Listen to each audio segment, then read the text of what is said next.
Hi hello everyone, welcome to my channel. దొండకాయ పచ్చడికి కావాల్సిన పదార్థాలు: దొండకాయలు, టమాటా, కొద్దిగంత చింతపండు, కారానికి తగినన్ని పచ్చిమిర్చి.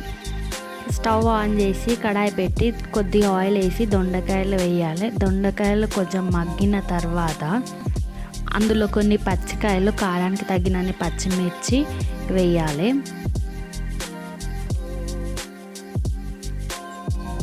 దొండకాయలు పచ్చిమిర్చి ఫ్రై అయినాక అందులో ఒక టమాటా వేయాలి.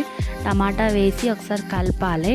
నా ఛానల్ ఎవరైనా ఫస్ట్ టైం చూస్తే please like, share, subscribe to my channel for more updates to videos. Please press the bell icon. అవి కొంచెం మగ్గిన తర్వాత అందులో కొంచెం చింతపండు, ఒక 4-5 వెల్లిపాయలు వేసుకొని ఒకసారి కలపాలి.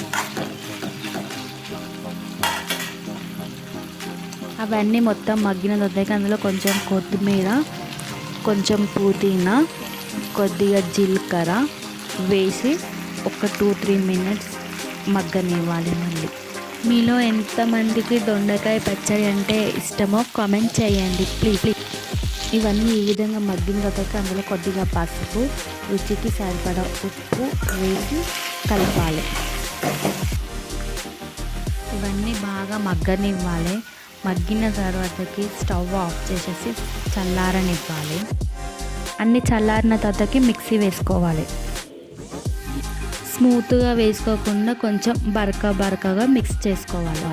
పోపు వేసుకొని దొండకాయ పచ్చడిలో కలిపేసుకుంటే ఎంతో సింపుల్ అండ్ టేస్టీ దొండకాయ పచ్చడి ready. Thank you for watching this video. Thank you. Bye. Keep smiling always.